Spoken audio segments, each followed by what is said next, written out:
प्रिय, आप समझने का प्रयास कीजिए। क्या समझूं स्वामी? आप तो यही कहेंगे ना कि शक्तिपीठ और ज्योतिर्लिंग की स्थापना से हम अपने पुत्र के निकट ही हैं। और फिर मैं कैलाश क्यों नहीं लौटना चाहती? हम इस रूप में उसके निकट तो रहेंगे, किंतु वो फिर भी अकेला रहेगा। वो अपने मन की बात किसके साथ बांटेगा स्वामी? जैसे हम दोनों एक दूसरे के साथ हैं, उसके साथ कौन है? प्रिय, आपने ही व्यथा रखी और आपने ही उसका समाधान भी बता दिया। समाधान? कैसा समाधान? हम दोनों को एक दूसरे का साथ प्राप्त है, किंतु उसे किसका साथ प्राप्त है, यही मुख्य समस्या है ना। उसी का समाधान करना है ना हमें। अर्थात पुत्र कार्तिकेय का विवाह होना चाहिए। आपने सर्वथा उचित कहा स्वामी। फिर मैं आपके साथ कैलाश में चिंता रहित रहूंगी और कार्तिकेय और गणेश भी दोनों ही अकेले नहीं रहेंगे। और ये तो उचित समय भी है। हमें शीघ्र कैलाश लौटकर अतः शीघ्र उसके लिए कन्या ढूंढनी चाहिए। कार्तिकेय के विवाह के सुझाव ने आपका निर्णय एक पल में बदल दिया देवी। हाँ स्वामी, क्योंकि आपका सुझाव मेरे निर्णय से कहीं उत्तम है।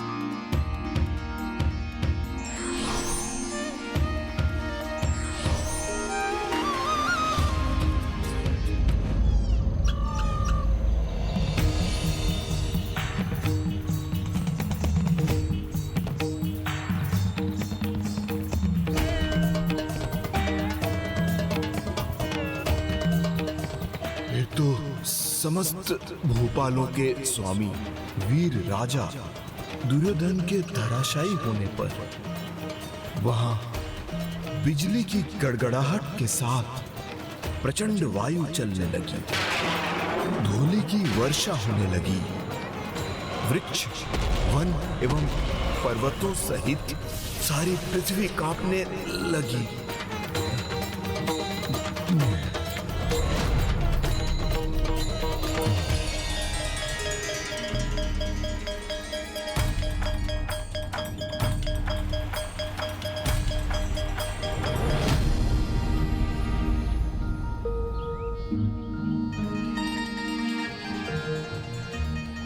क्या हुआ माँ? अब हमें जाना होगा पुत्र, किंतु तुम तनिक भी चिंता मत करो। मैं तुम्हें कभी भी अकेला नहीं रहने दूंगी। ज्योतिर्लिंग और शक्तिपीठ के साथ मैं स्वयं भी प्रत्येक पूर्णिमा पर अपने प्रत्यक्ष दर्शन प्रदान करूंगी।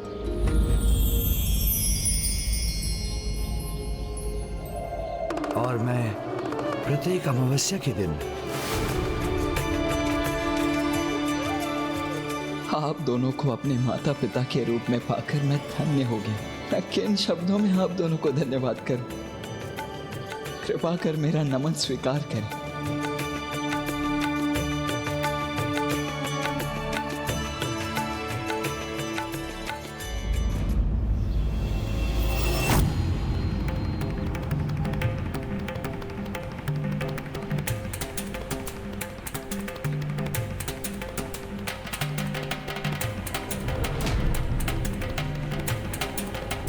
प्रभु ने तो अपनी लेखनी रख दी।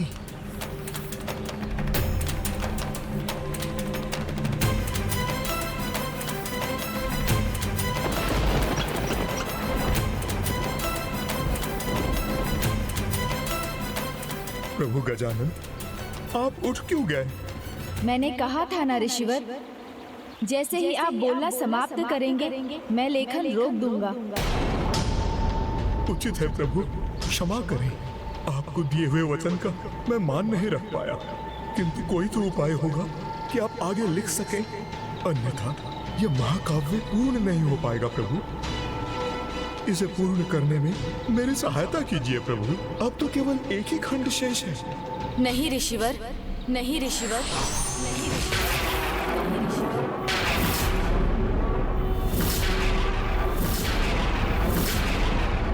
प्रभु, अंतर ध्यान हो गए। अर्थात भारत में धर्म की महागाथा अधूरी रह गई। इस प्रकार भविष्य में जीवों का मार्गदर्शन कैसे संभव? इतना महत्वपूर्ण ग्रंथ अधूरा रह जाए, ये तो उन्हें भी स्वीकार नहीं होगा। तो नियति क्या है? क्षमा करें प्रभु, मैं अपना कर्तव्य अधूरा नहीं छोड़ सकता। मुझे तो इस कार्य को पूर्ण करने का प्रयास करना ही होगा।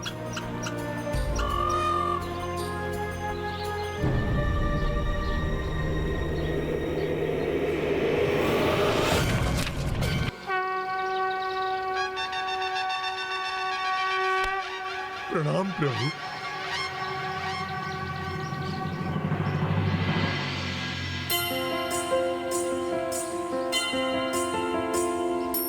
एकदन्तं महाकायं तप्तकाञ्चन सन्निभं लम्बोदरं विशालाक्षं वन्देऽहं गणनायकम्।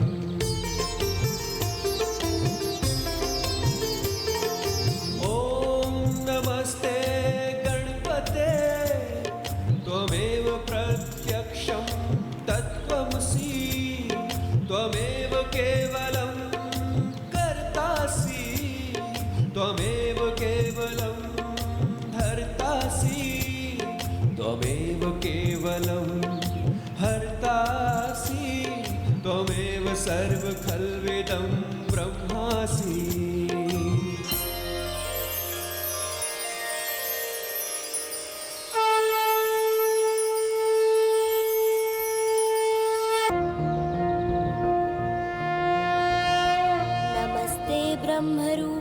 हे ऋषिवर, वैदिक साहित्य श्रेष्ठ है, किंतु आने वाले युग कल युग को ध्यान में रखकर आपने इसे सरल बना दिया। इसलिए आपका ये महाकाव्य महाभारत कहलाएगा। गणपतये नमः।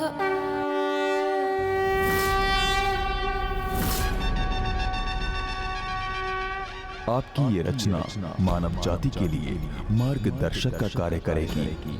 धन्यवाद हे ज्ञान बुद्धि और श्रुति के ईश्वर कि आपने मुझे और मेरी इस रचना को शुभाशीष दिया। ऋषिवर, मैं अपना कार्य संपन्न कर चुका, तो क्या अब मुझे प्रस्थान करने की आज्ञा है? अवश्य प्रभु। प्रणाम ऋषिवर। शीघ्रता कीजिए मूषक जी, अब जाकर निश्चिंतता से माँ के हाथों बने पकवान खाऊंगा। देवी, यहाँ नवीन दिव्य ऊर्जा संकेत दे रही है कि गणेश भी अपना कार्य पूर्ण कर शीघ्र लौटने वाला है। बहुत सारे कार्य करने, शीघ्रता तो हमें भी करनी होगी। शीघ्र अपने पुत्र के लिए उचित कन्या ढूंढनी होगी हमें। मैं जाकर विवाह उत्सव की तैयारियां करती हूँ।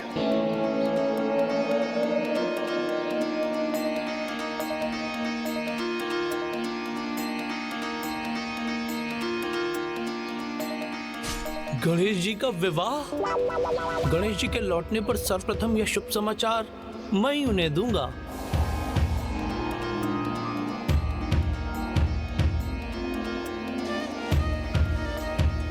नंदी जी। गणेश जी, प्रणाम गणेश जी, आप उचित समय पर पधारे हैं। मुझे आपको एक सूचना देनी है। सूचना अच्छी होनी चाहिए नंदी जी। ये मत कहिएगा कि भोजन समाप्त हो गया, क्योंकि आपकी पोटली में से उसकी सुगंध मुझ तक पहुंच रही है। ये कोई परिहास नहीं है प्रभु, वास्तव में एक बहुत बड़ी सूचना है। पहले भोजन फिर सूचना नंदी जी। प्रभु सुनिए तो, अब कहाँ जा रहे हैं?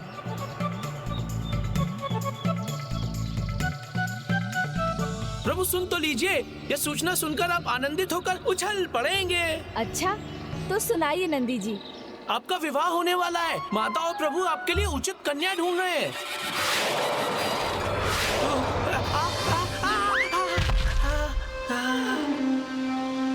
प्रभु, मेरा विवाह? ये क्या कह रहे हैं नंदी जी? अवश्य आपसे कोई भूल हुई है।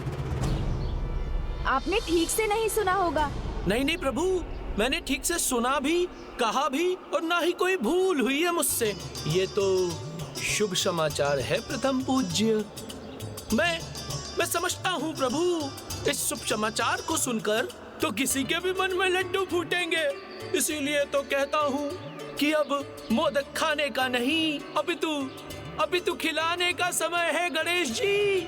अब आप अपने मन में फूटते हुए मोदकों को समेटिए, तब तक मैं जाकर अन्य लोगों का इस शुभ समाचार से मुंह मीठा करवाता हूँ।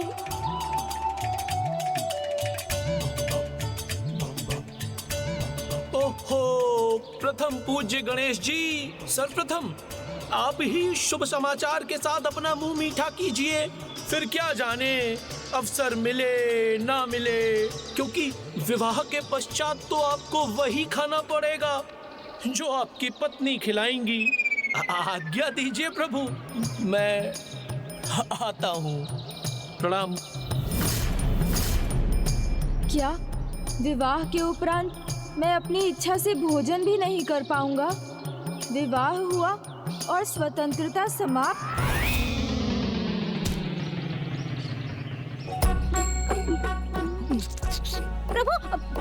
प्रभु सुनिए तो, वो देखिए प्रभु, वहाँ आपकी होने वाली पत्नी। क्या?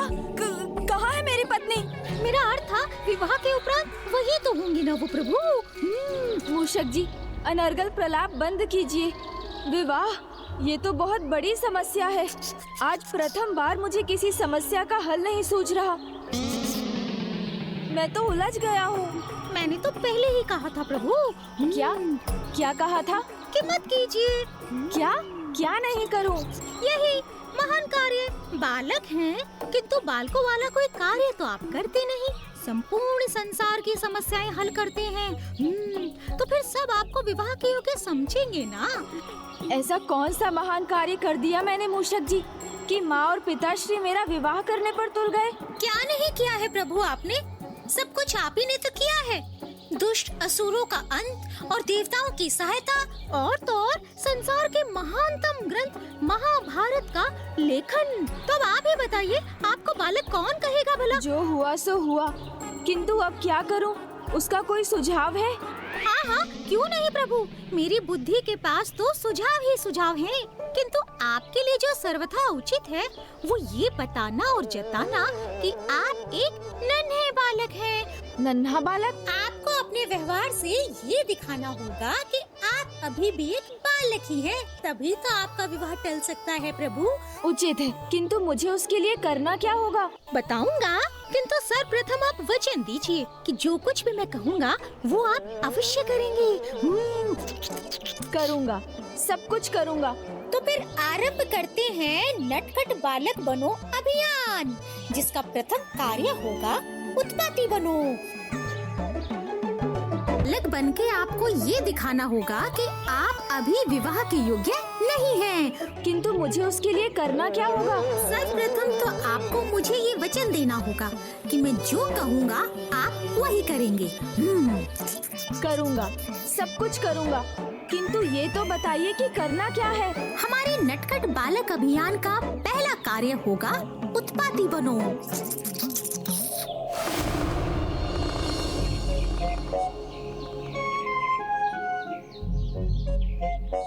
यदि तभी के पलोल पुत में एकत्रित हो गए नंदी दी, तो हम लोग तले। उचित है तोतला जी, तलिए।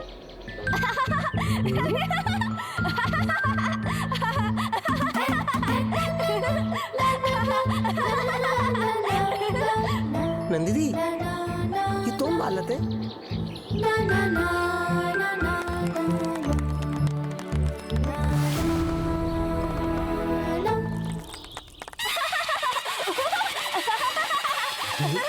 गणेश जी एक अबोध बालक के समान व्यवहार क्यों कर रहे हैं?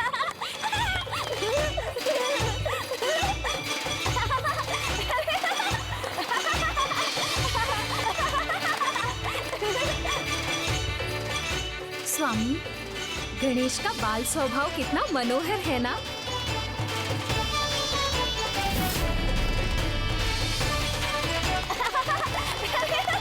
स्वामी, ये गणेश क्या कर रहे हैं और क्यों? क्या है इसका कारण? प्रभु, ये कैसी नवीन लीला है आपकी?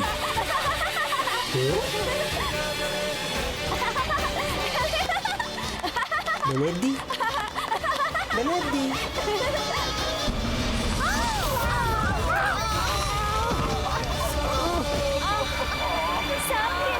सब गिर गए। नंदी दी, ये तो प्लबूता तो पलियात है क्या? नहीं तोतला जी, गणेश जी ने ऐसा परिहास कभी नहीं किया। आनंद आया, बहुत आनंद आया। ये बता दीजिए कि आप शिशु बनकर क्यों चल रहे हैं? क्या ये नवीन व्यायाम आपको त्रिदेवों ने सुझाया है? उचित है, यदि आप नहीं बताना चाहते तो मत बताइए। किंतु हमें अनुमति दीजिए, माता हमारी प्रतीक्षा कर रही होंगी। प्रतीक्षा? हाँ। लुकी। जी को क्या हो गया? ये ऐसे क्यों कर रहे हैं? ले लीजिए नंदी जी। धन्यवाद प्रभु, धन्यवाद। प्रभु प्रभु प्रभु, आप रहने दीजिए प्रभु। आप संसार की सहायता की चिंता कीजिए, फल और पुष्प तो हम ले ही जाएंगे। आज्ञा दीजिए प्रभु। चलो अपने सामानों को शीघ्र उठाओ। चलो शीघ्र चलते हैं यहाँ से। चलो यहाँ से।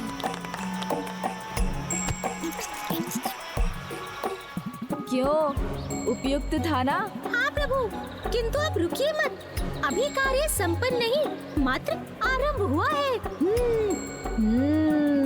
अभी तो सबको ये विश्वास दिलाना है कि आप मात्र एक बालक ही हैं। नटखट बनो अभियान कार्य 2।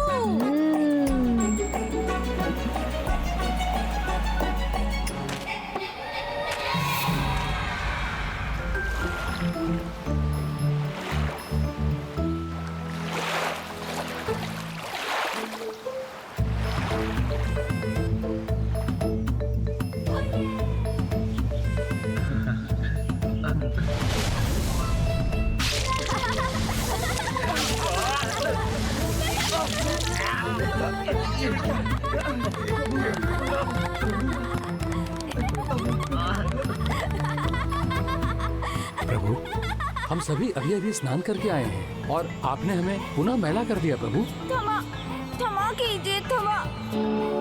यदि प्रथम पूज्य गणेश जी ने ऐसा किया है तो इसमें अवश्य उनकी कोई लीला होगी।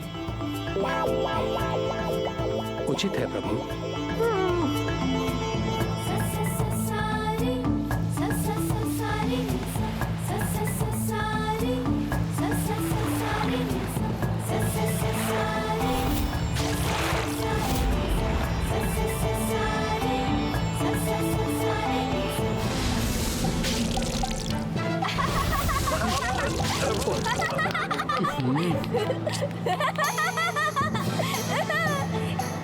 प्रभु, हमें क्षमा करें यदि हमसे कोई भूल हुई हो तो।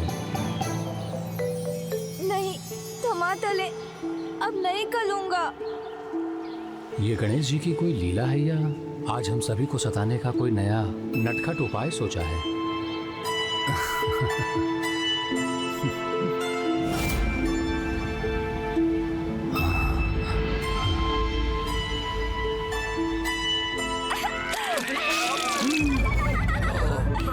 प्रभु आज ऐसा क्यों कर रहे हैं?